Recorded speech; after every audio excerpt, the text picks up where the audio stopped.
తెలంగాణ, జై కేసీఆర్, జోహార్ తెలంగాణ మరో వీరులకు, జోహార్ తెలంగాణ మరో వీరులకు. కేసీఆర్ గారి నాయకత్వం, కేసీఆర్ గారి నాయకత్వం, కేసీఆర్ గారి నాయకత్వం. జై తెలంగాణ, జై తెలంగాణ, జై తెలంగాణ, జోహార్ తెలంగాణ మరో వీరులకు, జోహార్ తెలంగాణ మరో వీరులకు. జై కేసీఆర్, జై కేసీఆర్, జై కేసీఆర్. గౌరవనీయులు మన వర్కింగ్ ప్రెసిడెంట్ గారు కేటీఆర్ గారు, అదేవిధంగా పెద్దలు హరీష్ రావు గారు, వేదిక మీద ఉన్న ప్రతిపక్ష నాయకుల కౌన్సిల్లో మసంచారి గారితో పాటు వేదిక మీద ఉన్న పెద్దలందరికీ, వేదిక ముందున్న సోదరులకి సోదరిమణులకి పత్రికా సోదరులకు అందరికీ నమస్కారాలు. ఈరోజు డైరీ ఆవిష్కరణ సందర్భంగా అందరికీ కూడా కొత్త సంవత్సరం శుభాకాంక్షలు. గత సంవత్సరాన్ని జరిగినవన్నీ నెమరు వేసుకుంటూ భవిష్యత్తులో పార్టీకి ఇంకా మంచి బాటలు వేసుకుంటూ ముందుకు పోదామని ఇక్కడ వచ్చిన ప్రతి ఒక్కరికి మనస్ఫూర్తిగా విజ్ఞప్తి చేస్తూ ఉన్నాను.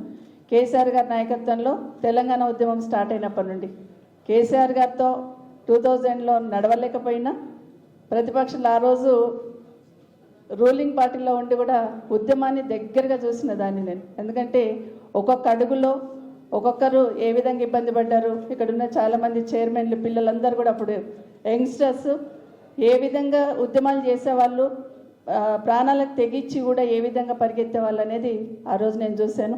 ఇక్కడ ఫోటో చూస్తూ ఉంటే కేసీఆర్ గారిది నీమ్స్లో ఇంకా చాలా ఇబ్బందిగా ఉంది. మనం తెలంగాణ ఇవ్వకపోతే అసలు కేసీఆర్ గారికి చాలా డేంజర్గా ఉందన్నప్పుడు ఆ రోజు ప్రభుత్వం తరఫున నేను వెళ్ళాను నీమ్స్కి. కుటుంబ సభ్యులందరూ కూడా అక్కడ ఉన్నారు. వెళ్ళి అన్న మీరు విరమించుకోండి అని అడిగినప్పుడు ఒకటే మాట అన్నారు. ఆ కళ్ళల్లో నీళ్లు సుడులు తిరుగుతూ ఉంటే నాకు పదవులు ముఖ్యం కాదమ్మా, పార్టీ ముఖ్యం కాదమ్మా, తెలంగాణ వస్తే చాలుగా ఒక్కటి ఇన్ఫామ్ చేయండి అమ్మా పైకి అన్నారు. అదే మాట ఆ రోజున్న ముఖ్యమంత్రి గారికి వెళ్ళి చెప్పాను నేను, ఇలా ఉంది, ఇలా చెప్పారు, మనం స్పందించకపోతే ఇబ్బంది ఏర్పడుతుందని చెప్పాను.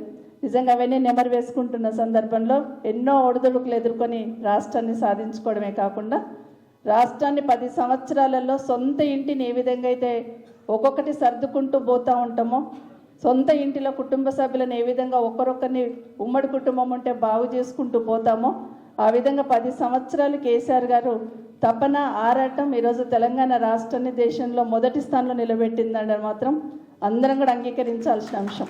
ఒకటి ఆలోచిస్తూ ఉంటే ఇలా స్కీమ్స్ అని చదువుతూ ఉంటాయి. ఒకప్పుడు బతుకమ్మ వదిలిపెట్టాలంటే చెరువులలో నీళ్ళు ఉండకుండా మనకు బకెట్లలోనో లేకపోతే ఇంకెట్లనో వదిలిపెడుతుంటే అసలు వదిలిపెట్టకుండా చెరువు గట్టును వదిలేసి వస్తుంటాం.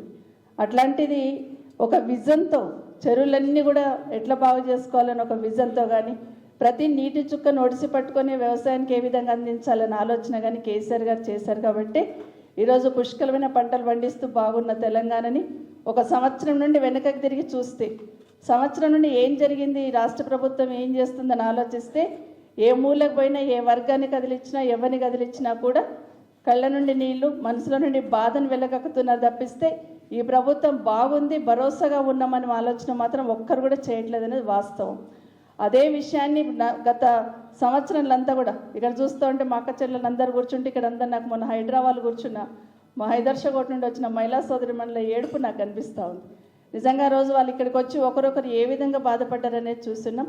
అట్లాంటి ప్రతి దాంట్లో మేమున్నామని భరోసా కేసీఆర్ గారి నాయకత్వంలో కేటీఆర్ గారు కానీ హరీష్ రావు గారు కానీ మిగతా అందరూ కూడా కల్పించే ప్రయత్నం చేసిన విషయాన్ని ఒకసారి గుర్తు చేసుకుంటూ అది నిజంగానే తట్టుకోలేక ఈరోజు ఈ ప్రభుత్వం ఏదో ఒక రకంగా మాట్లాడుతున్న గొంతులని ముందుండి నడిపిస్తున్న నాయకులను ఇబ్బంది పెట్టాలనే ప్రయత్నం చేస్తున్న విషయాన్ని మనం గమనిస్తూ ఉన్నాం.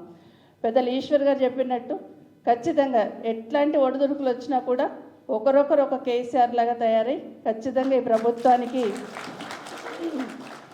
ప్రభుత్వానికి బుద్ధి చెప్తూ ప్రజలకు భరోసా ఇస్తూ ప్రజలకు అండగా ఉంటూ పార్టీకి ముందుండి నడిపించాల్సిన బాధ్యత ప్రతి ఒక్కరి మీద ఉంది. ప్రతి ఒక్కరి కింది స్థాయి మెంబర్షిప్ తీసుకున్న ఒక అభిమానితో పాటు కార్యకర్తలందరి మీద కూడా ఉందని కూడా మరొకసారి మనవి చేస్తూ మనందరికీ తెలుసు కేటీఆర్ గారిని ఏ విధంగా ఇబ్బంది పెట్టాలనుకుంటున్నారో ఒకసారి మనం అందరం గమనిస్తే ఒక్కసారి కాంగ్రెస్ పార్టీ ప్రభుత్వం గ్రాఫ్ పడిపోతుంది అన్నప్పుడు మెల్లిగా ఫోన్ ట్యాపింగ్ అంటారు. అక్కడ ఏముండదు, ఒక రోజంతా చర్చ నడిపిస్తూ ఉంటారు.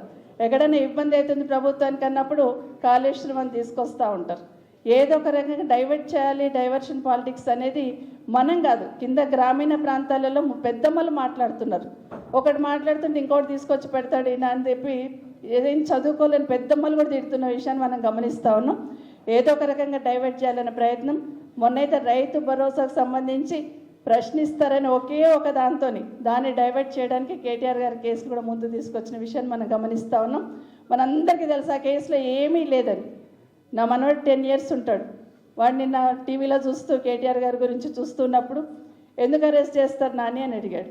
ఎందుకంటే ఇగో ఇట్లా చేస్తున్నారు, ఇట్లా మనం కార్ రేసింగ్ వచ్చిందంటే చాలా బాగా ఉండింది కదా, అది మంచిది కదా, మనకు మంచి పేరు వచ్చింది కదా, మరి వద్దంటున్నారు, తప్పైంది అంటున్నారు, కేసు పెడుతున్నారంటే వీళ్ళ బుర్ర లేదు నాని అనుకుంటే వెళ్ళిపోయింది. చిన్న మాట, ఒకటే మాట అనుకుంటే వెళ్ళిపోయింది.